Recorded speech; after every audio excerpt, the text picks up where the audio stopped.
Commuters not paying their fare is a growing problem across the country, but nowhere is it worse than here in New York. We witnessed several riders skip out on paying in plain sight of MTA employees and police. Can anything stop them? They climb over. They even slide below. It's pretty chaotic. Each year, this system is estimated to lose nearly $900 million from fare evasion, while tens of billions of dollars are still being planned for upgrades. On one side is a massive investment outlined for the future. On the other is money quietly slipping out of the system every single day. It's like trying to fill a huge tank while the bottom hasn't really been sealed. And that contrast doesn't stop at money. On paper, the metrics may show improvement. But in reality, many riders feel things are becoming more unpredictable, where a trip that seems simple can turn uncertain. When a system is improving in data but declining in perception, which reality is more reliable? Let's take a closer look in this video. In theory, things may not look that bad. Data from 2025 shows the system's on-time performance may have reached around 83–85%, a figure considered the highest in years. But the issue is this: on time, by this definition, can include trains that arrive up to nearly 5 minutes late. For daily commuters, especially those used to strict time discipline, that delay, if repeated consistently, may no longer feel like a small detail. It begins to create a sense that the system is not entirely reliable. And reality seems to reinforce that feeling. Some lines still report significant delays. There are lines where the rate of non-on-time trains can reach around 25–26%. That means on average, 1 out of every 4 trains has an issue. For riders who depend on those specific lines every day, system-wide performance may not mean much. Their experience is not the average number, it is the repeated reality right in front of them. Beyond punctuality, service disruptions also seem to play a major role in this sense of instability. The New York City subway system is highly interconnected, and that structure can create a clear domino effect. A signal problem, a power issue, or even a minor act of vandalism can spread and affect hundreds of trains. There have been cases where an electrical issue disrupted or delayed more than 700 trains. Numbers like that may not happen every day, but when they occur often enough, they can leave people feeling like the system is always at risk of something going wrong. At a deeper level, many of these problems seem to stem from infrastructure. A significant portion of the system is still operating on equipment and technology that are decades old, in some cases dating back to the last century. Older signal systems force trains to move more slowly to ensure safety. Aging equipment is more prone to failure, and every time maintenance is required, which is almost unavoidable, it brings service disruptions. For riders, these technical factors are not always visible. What they see is the result: delayed trains, stopped trains, and longer wait times. Those wait times may be where frustration builds the most. The MTA uses a metric called additional platform time to measure how long riders wait beyond the schedule. It sounds technical, but at its core, it reflects a very simple experience. You stand on the platform longer than expected.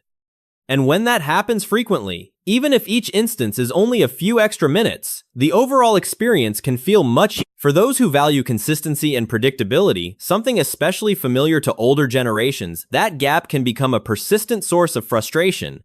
At the same time, psychological factors also seem to play an important role. Recent data shows that crime in the subway system has been trending downward, even reported at its lowest level in about 16 years. However, a few isolated but high-impact incidents such as assaults can spread very quickly through the media. And as often happens, people tend to remember shocking events more than overall statistics. As a result, the perception of safety may not fully align with the data. The physical environment of the system also shapes this perception. Crowding during peak hours, the presence of homeless individuals in stations, or simply aging facilities. All of these contribute to an experience that is not just about moving, but about being in an environment. And when that environment does not feel comfortable, users' evaluation of the entire system can be affected. Even improvement efforts, such as the transition from MetroCard to the Omni payment system, do not always create immediate positive effects. Some users report issues like being charged multiple times or having difficulty checking balances. For those who have used the old system for decades, these early glitches may not be seen as part of a transition phase, but rather as another sign that the system lacks stability. Perhaps the most notable point is the clear gap between data and experience. In 2025, the system recorded about 1.9 billion riders, showing that demand remains very high. Surveyed satisfaction reached around 62%, the highest since 2022. But these numbers, while positive, do not seem to fully erase the sense of doubt among a portion of users. Curious why riders still feel the system is slipping despite improvements? Keep watching as we break down the numbers, daily experiences, and the hidden challenges behind the NYC subway. You might be surprised at what's really going on. If there's one thing that people who are used to paying for what they use may find frustrating, it's the feeling that the rules are no longer applied fairly. And in the New York City subway system today, fare evasion seems to hit exactly that sensitive point. According to MTA estimates, the amount of money lost due to fare evasion may reach around $700 to $900 million per year. That is not a small number, even for a system with a budget of over $21 billion. To put it into perspective, that amount could be equivalent to the operating cost of multiple lines or a significant portion of the upgrades the system urgently needs. But the issue may not just be the money, it's the scale and how widespread the behavior has become. Some reports from 2025-2026 suggest that fare evasion on buses on certain routes may exceed 40%, even approaching half of all riders. Even in the subway where turnstiles exist, the issue still appears at a noticeable level, especially at busy or lightly monitored stations. At a certain point, when a behavior becomes common enough, people may stop seeing it as an individual violation. It starts to look like part of the system itself, and perhaps buses are where this is most visible. Unlike the subway, with its fare gates, the bus system in New York operates more flexibly. Passengers can board through multiple doors, and enforcement depends heavily on voluntary compliance. Meanwhile, drivers do not seem to be placed in a position where they must confront non-paying riders. Over time, this appears to have created a kind of gap in enforcement. On some routes, boarding without paying no longer seems rare. For some, it may even become a habit.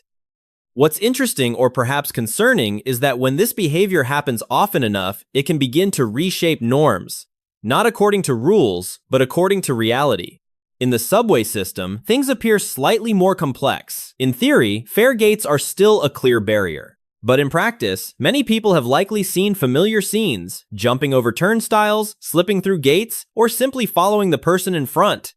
These behaviors are not new, but their frequency seems to have increased after 2020. This may create a notable paradox. The physical barrier still exists, but the psychological barrier may no longer be as strong as before. And once that psychological factor changes, mechanical enforcement alone may no longer be enough. From a financial perspective, the impact of all this may not create an immediate shock. The system is still operating. The 2026 budget remains balanced, at least on the surface. But analyses from major outlets like the New York Times and the Wall Street Journal seem to point to a longer-term risk. If these losses continue, they could gradually erode the system's ability to invest. Less revenue could mean slower upgrades. And slower upgrades, as many have seen, could lead to more disruptions. A cycle that perhaps no one really wants to see. But for many, the issue may not just be the budget. It may be the sense of fairness.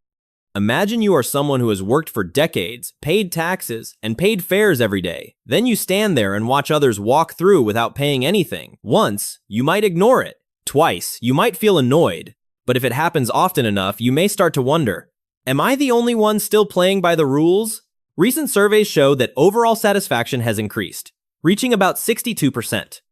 But at the same time, a notable portion of riders still report a sense of disorder and unfairness. This may not be a contradiction. It could simply be two sides of the same reality. The system is improving in some aspects while frustrating people in others. To address the issue, the MTA and city authorities have tried various measures, increasing police presence, installing cameras, testing new gate designs that are harder to bypass. But the effectiveness of these efforts still seems uncertain. Enforcement is costly, coverage is not comprehensive, and sometimes it raises debates about privacy or how to approach lower-income groups. In other words, this does not appear to be a problem with a simple solution. And then there is one final factor, perhaps the hardest to measure: normalization. When a rule-breaking behavior happens frequently, in plain sight, without clear consequences, society's threshold of acceptance can shift. people may stop seeing it as wrong and instead see it as common. And from there, a very human question begins to emerge. If everyone is doing it, why shouldn't I? This may be the biggest risk. Not the money being lost, but the possibility that the system gradually loses control over behavior. Because in the end, a transit system, no matter how modern, still depends on something very old. Compliance. It can handle technical pressure. It can adapt to new technology. But if basic rules are no longer respected, everything else may become harder to sustain. Want to see how fare evasion could quietly reshape the NYC transit system? Keep watching as we dive into the numbers, enforcement challenges, and what it means for daily riders. The full story might surprise you. And don't forget to subscribe to the channel to support us. Crime in the subway system, according to recent reports, appears to have dropped to its lowest level in about 16 years. Serious incidents are also reported to have decreased by around 5% compared to the previous year. Rider satisfaction, based on early 2026 surveys, stands at about 62%, the highest in several years. More than 60% of respondents say they feel safe using the system. And in terms of ridership, about 1.9 billion trips in 2025 suggest the system is recovering strongly after the pandemic.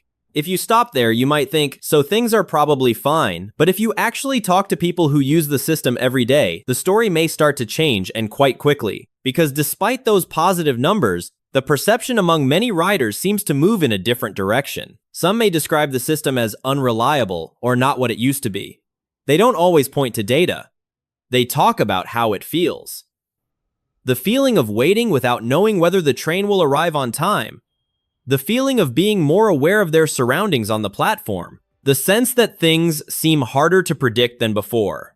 A shocking incident such as an assault on a train may be rare, but it is highly memorable. It appears in the news, on TV screens, in conversations. Meanwhile, millions of safe trips every day do not create stories worth telling. And so, in people's minds, the overall picture may become distorted without them even realizing it. Another factor may be quietly influencing perception, the sense of control. For many, especially those who remember a more orderly New York in the past, not being able to control train timing, not being able to predict disruptions, or not feeling completely at ease in public spaces can create a subtle but persistent unease.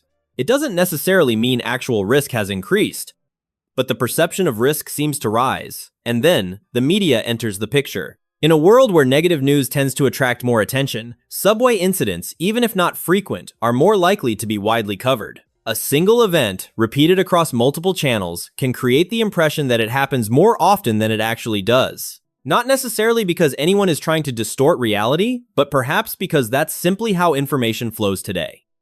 As a result, people don't really live in data. They live in the stories they hear every day, and those stories, naturally, are rarely about ordinary experiences. But there may be another factor, a more practical one: personal experience. Overall, data may show improvement, but each person only experiences a very small part of the system. A specific line, a specific time, a daily routine. If that line has more frequent issues, then for them, the system is not better. It's simply not better. This becomes even clearer when looking at the uneven recovery after the pandemic. Some lines have been upgraded faster, with more modern signaling technology and newer trains. Others are still running on older infrastructure, more prone to issues. As a result, two people living in the same city can have completely different experiences and completely opposite conclusions. In addition, there may be a subtle but important shift: public expectations after COVID. After years of disruption, many people seem more sensitive to issues like safety, cleanliness, and public order. At the same time, with hybrid work reducing daily commutes, each trip becomes more noticeable. It's no longer just a repeated routine, but a distinct experience, and therefore more likely to be judged critically. When authorities emphasize that the system is improving, while some politicians and media focus on issues like crime, fare evasion, or disruptions, the public may receive two very different pictures. And when information is inconsistent, trust usually does not increase. It tends to stall or even decline. All of this seems to lead to a clear paradox. A system can be improving statistically, yet still be perceived as getting worse. Curious why the subway can feel unreliable even when the numbers say otherwise? Keep watching as we explore the trust paradox, the role of perception, And what daily riders really experience? The story isn't as simple as the stats suggest.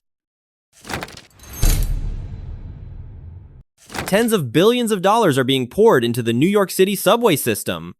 Figures like $68 billion for upgrade plans, or thousands of new train cars gradually being put into service. All of it sounds like a serious effort to bring the system into the 21st century. New trains are slowly replacing cars from the 1970s and 80s. Modern signaling technology, something many other cities have adopted long ago, is finally being implemented more widely in New York. Stations are being renovated, elevators are being added, and platform barriers once considered not feasible just a few years ago are now starting to appear. If you only look at the plans, you might think, finally they're doing what needs to be done. But then, a question still seems to linger somewhere, a question that many people, especially those who have lived in this city long enough, may have asked more than once. If all that money has already been spent, why does everything still feel the same? The issue, perhaps, is not whether there is investment or not. It lies in how those investments touch or fail to touch the daily experience of residents. Most of the major projects the MTA is implementing appear to be long-term in nature. Signal upgrades, infrastructure replacement, system modernization, these are not things that can be completed overnight. A signaling project can take 5 to 10 years. A train replacement program can last an entire decade. Meanwhile, daily riders do not live in the long term. They live in this morning, in the 8 a.m. train, in whether the train arrives on time, whether they have to wait an extra 10 minutes on a crowded platform, whether their familiar commute is disrupted once again. And here, perhaps, an unavoidable contradiction appears. The system is being fixed for the future, but it is being judged in the present. When a new signaling system is installed, users don't really see it. They don't see the cables, don't understand the algorithms controlling train spacing. They only know one simple thing: did the train arrive on time today or not? When the electrical system is upgraded, when tracks are maintained, when control centers are modernized, all of that seems to happen behind the scenes. Meanwhile, what remains visible to users are the familiar things: delays, crowding, signs of wear and tear that they may have seen for many years. The story becomes more complicated when looking at costs. Many analyses from major outlets like the New York Times or The Economist have pointed out that infrastructure construction costs in New York appear to be among the highest in the world. The Second Avenue subway project, for example, is estimated at about $2.5 billion per kilometer, a number that makes many people stop and think, why is it so expensive? It could be due to complex procedures, high labor costs, layers of approvals, or simply the way the system has operated for decades. But for ordinary people, they may not care too much about the reasons. They look at the results, and when results do not seem to come fast enough, it is quite understandable that they feel skeptical. Official announcements may emphasize progress, scale, and long-term benefits. But users look at their commute this morning. And if those two things do not align, trust may begin to waver. Perhaps one of the most important factors here is time. In a city like New York, where everything moves fast, where people are used to things working immediately, waiting 5 or 10 years for improvement can be difficult to accept. Not because they don't understand that large projects take time, but perhaps because they do not feel the benefits of those projects in their current lives. And when the benefits are not close enough, not clear enough, not fast enough, even the largest investments can become invisible in the eyes of the public. If you look at the current numbers, many people might feel somewhat reassured. The 2026 budget of the New York City subway system, about $21.3 billion, appears to be balanced. On paper, everything seems to be functioning. There are no immediate signs of crisis, no clear red warnings. But if you look a bit closer, that sense may begin to change. Because this balance, as many experts describe it, may not entirely come from the system's internal strength. Part of it seems to rely on temporary sources of support, especially federal relief packages after the pandemic. Funds from the CARES Act and ARPA have helped fill financial gaps in recent years. And notably, those sources are not permanent. As they gradually disappear, the question may no longer be, is the system stable? But rather, what happens when the system has to stand on its own? Recent financial forecasts seem to point to a less comfortable scenario. Starting around 2027, the system may face annual budget deficits of several $billion. Not a sudden shock, but more like a steadily increasing pressure, slow but persistent. Costs, as usual, do not stand still. Wages, benefits, pensions for the workforce already high seem to continue rising. Aging infrastructure requires constant maintenance. And debts from previous investment projects still need to be paid on time. Meanwhile, revenue is not growing as quickly as expected. And perhaps this is what makes many people uneasy. A large portion of the system's revenue depends on factors it does not control. Take congestion pricing, for example. In theory, it could be a financial lifeline, bringing in about $1 billion per year while supporting long-term borrowing plans. But in reality, the program still seems stuck in political debates, approval processes, and decisions yet to be made. So this expected revenue may still remain just an expectation. Then there is the economy of New York City itself. The subway system depends heavily on economic health, business taxes, payroll taxes, commercial activity. But after COVID, things seem to have changed. Remote work, hybrid work, once exceptions, have now become more normal. Fewer people commuting daily could mean fewer riders, and fewer riders is usually not good news for revenue. Even support from the federal government, once a crucial lifeline, is not something that can be guaranteed in the future. It depends on politics, budget priorities, and what is happening in Washington. And looking at the bigger picture, one thing becomes quite clear: many of the most important revenue sources lie outside the system's direct control. This naturally brings the story in another direction toward politics. Because in New York, the subway system does not seem to be just transportation. It is part of a power dynamic between the city, the state, and the federal government. Who will pay? Who will take responsibility? Should fares be increased? Should taxes be raised? Or should services be cut? Not easy questions to answer, right? And while these debates continue, time keeps moving. Decisions may be delayed. Solutions may be adjusted for political reasons rather than technical ones. And for the public, this can create a familiar feeling. Things are being dragged out with no clear sense of when results will come. If deficit scenarios actually materialize, the system may face difficult choices. Raise fares? That could trigger public backlash. Cut services? That could make an already imperfect experience worse. Raise taxes? Not everyone is willing to accept that. Borrow more? It may solve short-term problems, but push the burden into the future. Every option has its cost. And perhaps none will satisfy everyone. More concerning, according to some urban transit experts, is the possibility of a negative feedback loop. When the experience is poor, people may ride less. When ridership drops, revenue declines. When revenue declines, the system is forced to cut back or delay investment. And when that happens, the experience becomes even worse. Such a loop, once it begins, does not seem easy to reverse. At this point, perhaps the most important reflection isn't simply whether the New York City subway system is getting better or getting worse, but the widening gap between what the numbers indicate and what riders actually experience. Daily commuters live moment to moment. They notice delays, crowded platforms, or minor disruptions, while behind the scenes, large-scale investments and system upgrades quietly progress. This disconnect can make improvements on paper feel almost invisible to those who rely on the system every day. Trust, in this context, becomes the invisible currency that shapes perception. When confidence wavers, even the most ambitious projects can struggle to convince people that real change is occurring. And the paradox goes deeper. The subway serves millions of people with vastly different routines, expectations, and experiences. One person's smooth, on-time commute may be another's frustrating delay. Even as statistical indicators rise, satisfaction surveys, ridership numbers, safety metrics, the lived reality for many users may not reflect that progress. Gradually, what matters most is not the technical success of upgrades, but whether riders can feel the benefits in their daily lives. Without that alignment, perception can lag years behind investment. So, in your view, is this just a transitional period marked by temporary instability, or does it reveal a more fundamental challenge in how the system operates? How do you interpret this gap between data and experience? Share your perspective in the comments below, and join the conversation about what it truly takes for the subway system to earn the trust of its riders. Lastly, this video is for informational purposes only, based on publicly available reports and sources. It explores the New York City subway system's operations and challenges. Viewers should consult official MTA sources for decisions or actions. Don't forget to subscribe, and thanks for watching.